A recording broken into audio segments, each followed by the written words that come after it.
히브리서 12장 1절의 말씀이 이렇게 시작됩니다. 그러므로 우리에게 구름같이 허다한 증인들이 있으니 모든 무거운 것과 얽매이기 쉬운 죄를 벗어버리고 인내로서 우리 앞에 당한 경주를 하며 라고 되어 있습니다. 그렇습니다. 우리는 우리 앞에 당한 믿음의 경주를 하는 경주자들입니다. 오늘 말씀에 의하면 우리는 믿음의 경주자들이라고 우리 자신을 정의할 수 있겠습니다. 경주를 하는 사람에게 가장 중요한 것이 무엇입니까? 이기는 거. 맞습니다. 경주를 하면 이겨야 합니다. 여러분, 달리기 하든지 장거리 달리기를 하든지 수영을 하든지 경주에 참여해 보신 적이 있으십니까? 운동회도 하고 뭐 많이 하잖아요. 어떻습니까? 경주에 이기신 경험이 있으십니까? 있으셨을 것 같아요. 그 골프도 경주예요. 네. 뭐 저 안에 계신 분도 경주에서 이기셨던 경험이 있으실 것 같습니다. 저는 운동을 잘 못해서 경주에서 이겨본 적이 없습니다. 그런데 오늘 우리가 경주자라고 한다면 이겨야 되겠다는 생각을 먼저 해야 될 것 같습니다. 그러면 어떻게 하면 우리가 잘 이길 수 있을까를 우리는 생각해야 하지 않겠습니까? 저는 아이들을 키우면서 참 여러 가지를 우리가 경험을 합니다. 승부욕이 강한 애도 있고요. 승부와 관계없이 그냥 나 좋은 대로 그냥 그때 살겠다 이런 애도 있어요. 승부욕이 강한데 승부욕이 강해서 이기고 싶은데 그러면 이길 수 있는 전략과 이길 수 있는 노력을 해야 돼요. 분명히 열심히 합니다. 그런데 자꾸 옆에 주변을 봐요. 내가 얼만큼 가고 있나, 내가 지금 앞서서 가고 있는데 옆에 사람은 나를 얼마나 따라오나, 내가 얼만큼 노력을 해야 이걸 유지할까, 뭐 이런 생각을 하는지 안 하는지 모르겠어요. 본성이 그런지. 그러다 보면 뭐예요? 자꾸 돌아다 보면 속도가 줄어지죠. 그러면 차이가 줄고 뒤에 사람이 앞으로 가기도 하고 유지를 하되 겨우 이기는 그런 것을 보면서 제가 엄마잖아요. 옆에서 소리 지릅니다. 뭐라고요? 앞에만 보고 가라고. 뒤에 보지 말라고. 막 이러면서 소리 질러요. 우리가 경주를 할 때는 목표만 향해서 보고 가야 합니다. 옆에를 보고 뒤를 보면 우리는 경주를 제대로 할 수도 없고 이길 수도 없습니다. 히브리서 11장은 믿음이 무엇인가에 관한 얘기를 합니다. 신앙의 선진들이 어떻게 믿음의 삶을 살았는지 그리고 그들의 믿음의 모습은 어땠는지를 보여줍니다. 구약의 믿음의 선진들은 믿음으로 어떻게 승리했는지 또 신약의 성도들을 위해서는 더 좋은 것이 예비되어 있는데 그것이 무엇인지를 우리가 알기를 원하신다는 생각을 오늘 히브리서 본문을 통해서 우리는 발견할 수 있습니다. 히브리서 기자는 우리의 신앙생활을 경주로 비유하면서 목표, 결승선은만 바라보고 가라고 권면하십니다. 그런데 그 결승선에 누가 계신 거예요?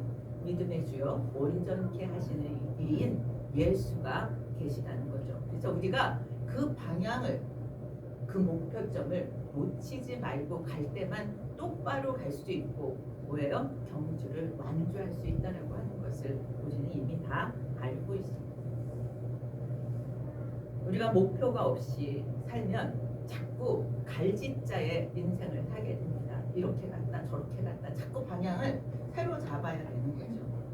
오늘 예수만 바라보자라고 하는 제목은 우리의 인생의 방향과 목표를 분명히 하고 그것을 향해서 나아가도록 우리에게 권면하신다고 생각되었습니다.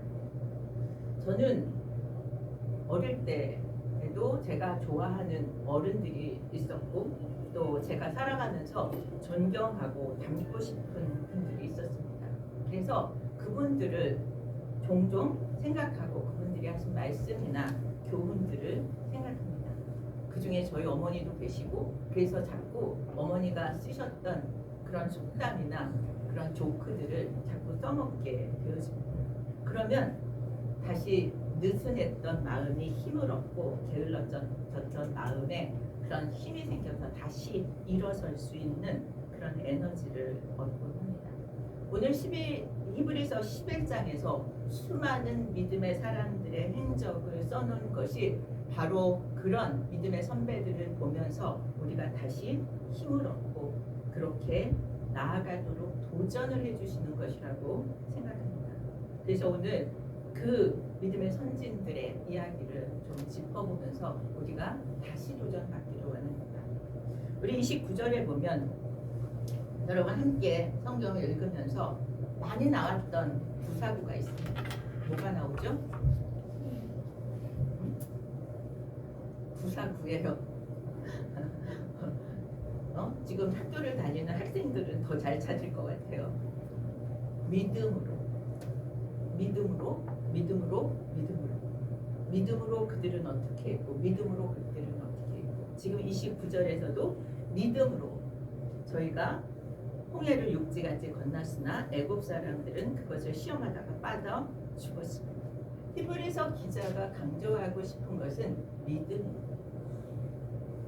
그래서 믿음으로와 대조되는 말이 뭐예요? 시험하다. 이스라엘 백성들은 믿음으로 홍해를 건넜는데 애굽 사람들은 똑같이 홍해를 건너려고 뭐예요? 물속에 들어갔죠. 그런데 그것이 믿음이 아니라 저들은 뭐였어요? 시험하다가라고 성경은 기록하고 있습니다. 믿음으로 행한 것과 믿음으로 행하지 않은 것의 결과가 너무나 대조적으로 나옵니다. 믿음으로 행한 이스라엘 백성들은 홍해를 육지같이 건넜다고 얘기하고요. 시험하다가 애굽 사람들은 빠져 죽었다라고 얘기해요. 이스라엘 백성들은 믿음으로 자신들이 만난 난관을 타개해 나갈 수 있었습니다. 출애굽하고 나서 저들은 엄청난 어려움에 만나죠. 앞에는 홍해, 뒤에는 쫓아오는 애굽 군대들. 이스라엘 백성들이 정말 오도 가도 못하는 상황에 있을 때 출애굽기 14장 13절에 말씀합니다. 너희는 두려워 말고 가만히 서서 여호와께서 오늘날 너희를 위하여 행하시는 구원을 보라. 이것은 누가 한 말입니까? 모세가 한 말입니다. 이 모세의 말을 이스라엘 백성들이 믿었습니다. 그리고 하나님의 권능이 일어날 걸 의지해서 출애굽기 14장 15절에서는 앞으로 나아갔다라고 얘기해요. 홍해에 발을 디뎠다라고 얘기합니다. 그리고 홍해를 건넜습니다. 애굽 병사들은 시험하다가 빠져 죽었다라고 얘기하는데 시험하다가라고 하는 것은 믿음이 없이 했다라는 얘기예요. 그런데 뭐에 대한 믿음이 없었나 우리는 생각해 볼 필요가 있습니다. 애굽 사람들에게는 애굽 병사들에게는 전능하신 하나님에 대한 믿음이 없었어요. 전능하신 하나님을 몰랐습니다. 두 번째, 그러니까 뭐예요? 그들은 하나님께서 행하시는 구원에 대한 믿음도 없었습니다. 또 하나님의 약속에 대한 믿음도 없었습니다. 그런 믿음의 확신도 없으면서 뭐예요? 이스라엘 백성들이 건너니까 그냥 건너갔다는 거예요. 믿음도 없으면서 믿음이 있는 사람을 흉내내는 것이 시험한 것이라고 얘기해요.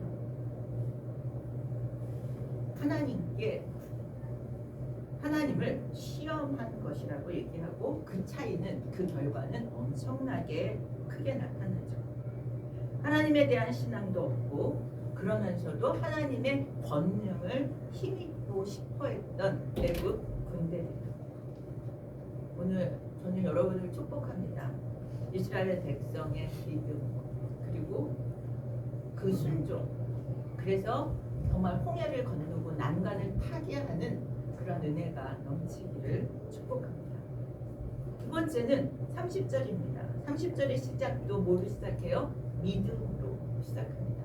7일 동안 여리고를 성이 무너졌다는 얘기예요. 여호수아 6장의 말씀입니다.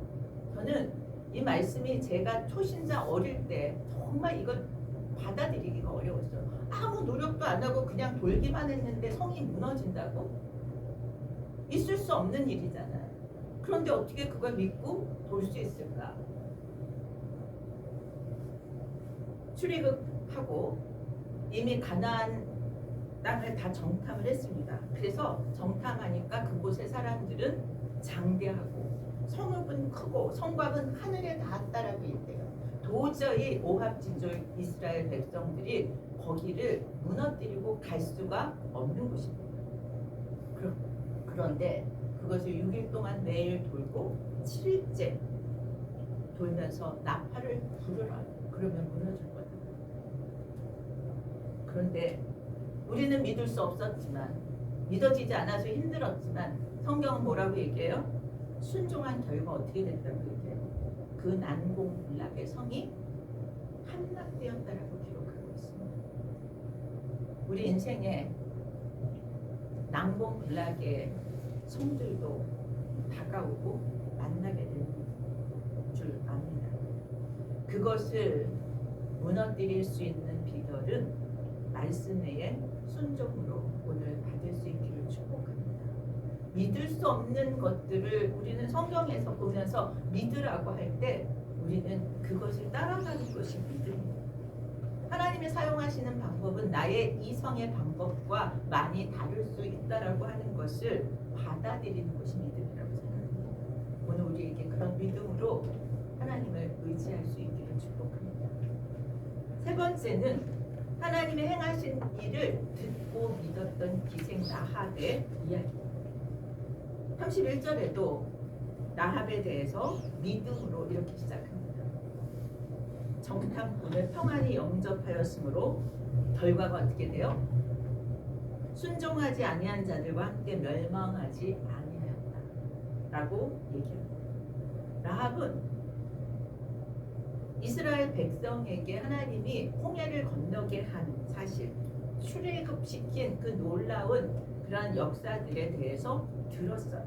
그리고 듣고 그의 믿음이 생겼습니다. 어떤 믿음이 생겼냐 하면 그의 믿음의 고백은 하나님 여호와는 상천하지의 하나님이십니다. 그랬어요. 하늘과 땅에 뭐예요? 하나님이시다. 이것이 기생 나합의 믿음이 되었고 하나님이 누구신지에 대한 믿음이 생긴 거예요. 그리고 그 믿음에 따라서 믿음이 계속해서 생겨납니다. 뭐라고 얘기해요? 여호와께서 이 땅을 너희에게 주신 줄을 내가 아노라라고 여호수아 2장 9절에서 얘기해요. 믿음을 누가 전해주지 않았어요. 소문을 듣고 이 땅을, 가나안 땅을 하나님께서 당신들에게 주신 줄 내가 안다라고 얘기하고, 그래서 정탐꾼을 뭐요? 평안히 영접할 수 있었습니다. 우리가 어떤 것에 태도나 그 행동은 자기의 믿음대로 이렇게 행동하죠. 여러분, 그 결과가 무엇이었습니까? 멸망할 자들과 함께 멸망하지 않았다. 구원을 얻었다는 얘기를 하고 있습니다. 하나님의 행하신 일을 듣고 믿음으로 나타난 역사, 우리에게도 그 믿음이 있기를 축복합니다. 네 번째 나열되고 있는 사사, 왕, 선지자들의 이름이 나옵니다. 히브리서 기자는요, 성경에서 가장 위대하다라는 그런 그 사람들, 믿음의 사람들의 이름이 아니라 그보다 좀 떨어지는 선지자들의 이름을 나열하고 있어요. 아브라함이나 모세나 에녹이나 이렇게 얘기하지 않고 여기 기드온과 바락과 삼손과 입다를 얘기해요. 이들도 훌륭한 선지자의 사역을 감당했습니다. 그런데 이들에게는 다 공통점이 있었어요. 왜냐하면 선지자로서 사역을 하면서도 결점이 있었습니다. 실수가 있었어요. 그런데도 불구하고 히브리서 기자는 믿음의 선조들로 이들을 꼽고 있어요. 그래서 저는 믿음의 사람들에 대해서 하나님이 기대하시는 것은 완벽한 사람이 아니구나. 연약함에도 부족함에도 실수함에도 결점이 많음에도 불구하고 믿음으로 나아가는 그것을 보고 하나님은 당신의 사람들로 인정해 주셨다는 거예요. 여러분, 우리에게도 그렇다면 소망이 있지 않습니까? 자꾸 살면서 오늘 기도 중에도 회개하고 그러잖아요. 우리가 정말 회개할 것들을 끊임없이 만들어내면서 살아갑니다. 그런데 그럼에도 불구하고 이 사람들의 그런 나열한 것을 보면서 부족함에도 연약함에도 믿음의 사람들로 우리도 인정해 주시겠구나. 저도 인정을 해 주시겠구나. 왜냐하면 부족하고 잘못한 것들을 나열하면 그것으로 한다면 그 속에 들어갈 수 없거든요. 기도는 어떤 잘못을 했냐면 너무 나중에 사치한 생활을 하게 돼요. 말년에 잘 사역하고 나서. 그리고 에봇을 만들어서 후대의 사람들이 에봇을 우상 숭배하게 되는 그러한 결과를 가지고 있어요. 그럼에도 불구하고 믿음의 선조라고 얘기해요. 바락은 어떤 사람이었냐면 혼자서 사역을 못해요. 선지자 사역을 못하고 여선지자 드보라가 명령하는 대로 하는 아주 소극적인 사람이었습니다. 우리 믿음도 그렇지 않아요?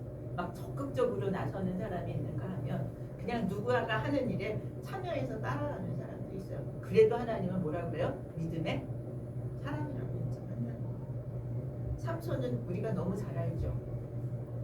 육신의 쾌락을 따라가다가 블레셋 여인 드릴라에게 유혹되어서 두 눈을 잃는 그런 큰 과오를 저지르죠. 입다는 무모하게 서원함으로써 자기 딸을 뭐예요?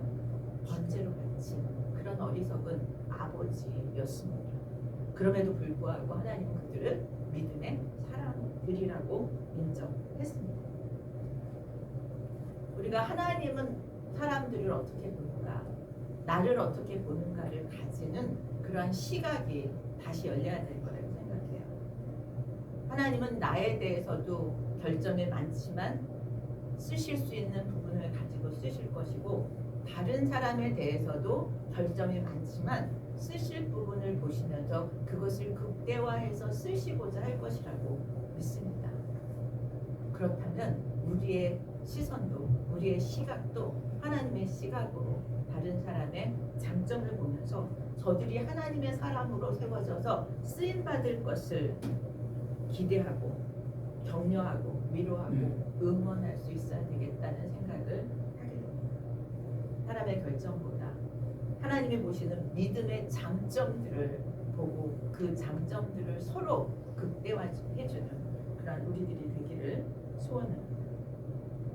33절 34절에 보면 구약의 역사에서 이룬 선지인들이 믿음의 성취를 어떻게 했는가, 하나님에 대한 믿음을 가지고 하나님의 약속을 믿으면서 그들이 순종함으로 이루었던 일들에 대해서 얘기해요. 그래서 33절에 그들은 믿음으로 이렇게 시작합니다. 믿음으로 나라들을 이기기도 하고 의를 행하기도 하고 불의 세력을 멸하기도 하는 등의 믿음의 성취를 경험했습니다. 왜냐하면 믿음은 우리의 능력을 넘어서게 하기 때문입니다. 믿음은 경건하고 놀라운 능력을 행하게 할 수 있는 힘이기 때문입니다. 우리가 가지고 있는 지적인 것, 우리가 가지고 있는 성품, 자질, 이것을 뛰어넘게 하는 것이 믿음이기 때문에 그렇습니다. PPT 한 장만 넘겨주세요. 이분은 파니 크로스비라고 하는 여성입니다. 1820년 출생이고 1915년에 돌아가셨습니다. 이분은 9,000편의 찬송가를 작곡했습니다. 우리 찬송가에는 22곡이 수록되어 있습니다.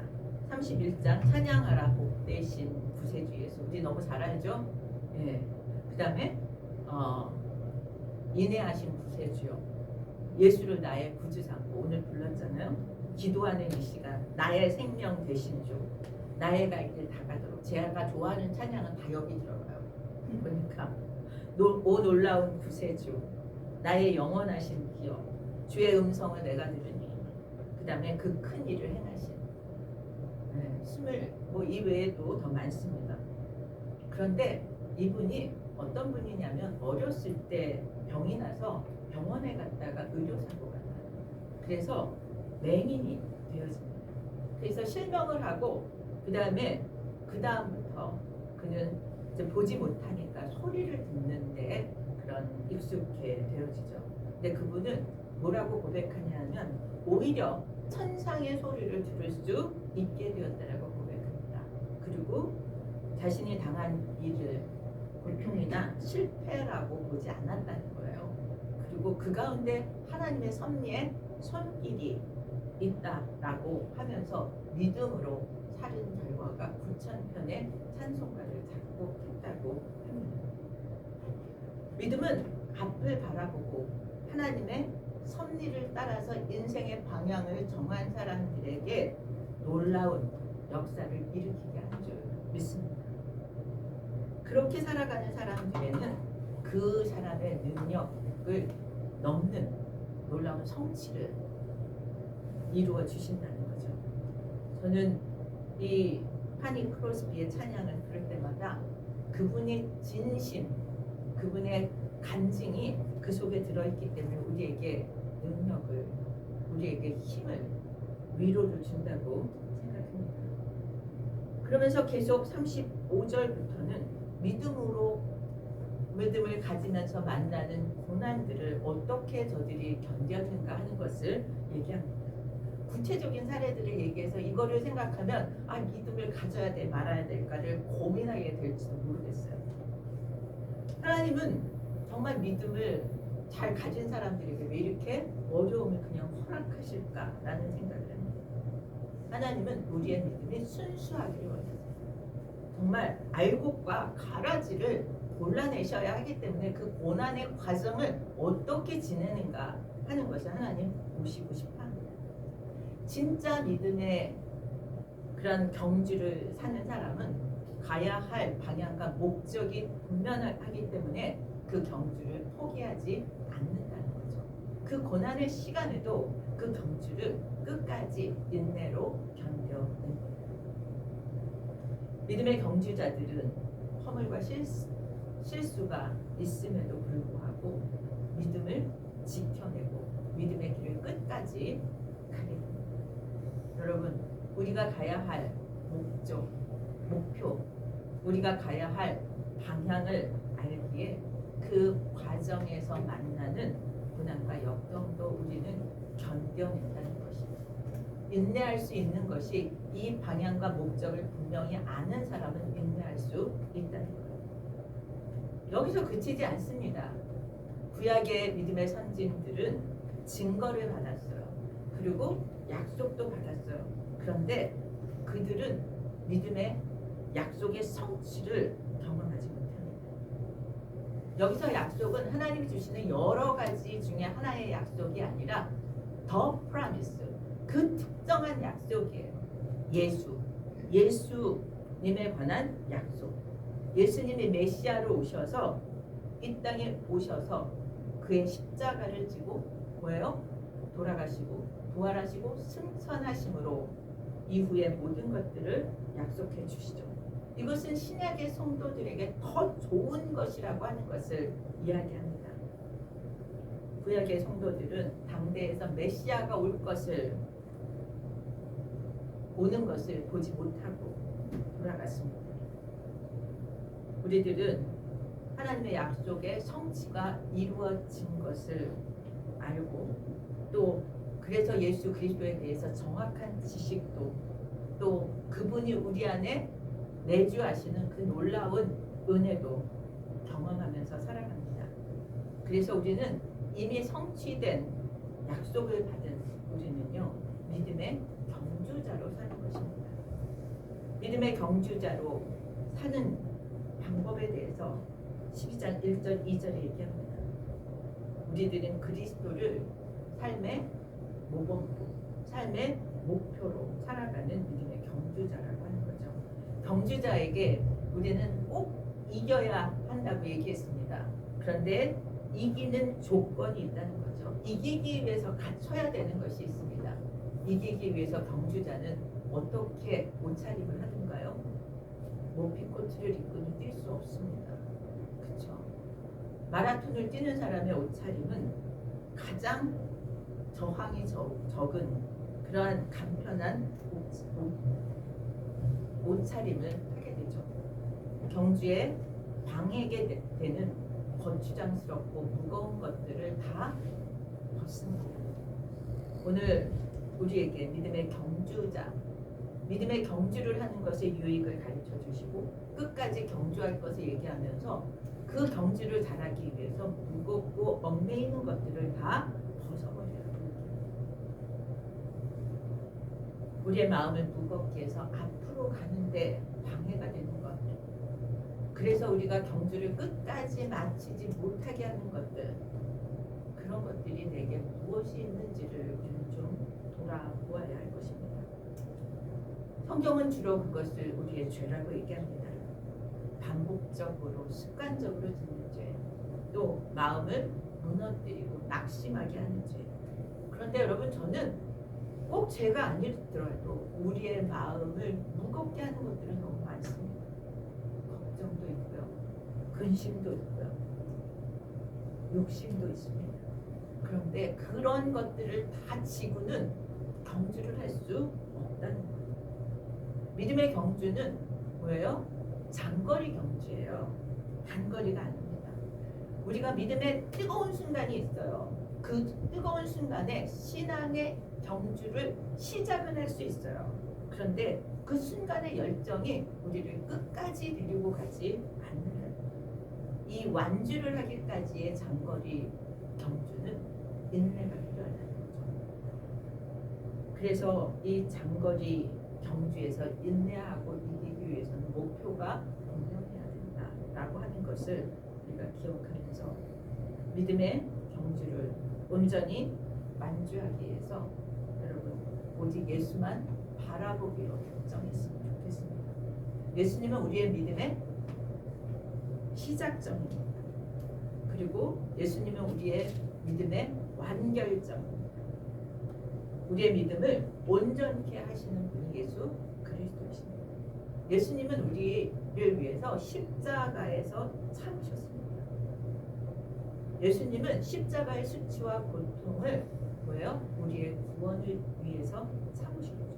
그리고 지금은 하나님 보좌 우편에 앉아 계십니다. 그리고 그 자리에서 뭐 하고 계세요? 우리가 믿음의 경주를 완주하도록 뭐예요? 지금도 응원하고 지지를 보내고 우리가 힘들어할 때 우리의 이름을 불러주시는 줄 믿습니다. 예수님을 바라보는 삶, 그것은 우리의 삶의 목표와 기준이 예수 그리스도가 되는 것이라고 믿습니다. 믿음의 경주는 먼저 달려가신 예수님, 우리를 위해서 길을 열어주신 예수님, 또 우리를 끝까지 붙들어 주시는 예수님을 바라볼 때만 이 경주의 완주를 할 수 있다고 믿습니다. 우리가 바라봐야 할 것, 해결해야 할 것, 문제, 상황, 사람 좀 옆으로 밀어놓으시고 예수님을 바라보고 믿음의 경주로, 그래서 그날에 주님이 그 결승선에서 우리를 맞아주실 것을 기대하고 오늘을 승리하게 예수 그리스도 이름으로 축원드립니다. 우리 다 같이 일어나셔서 619장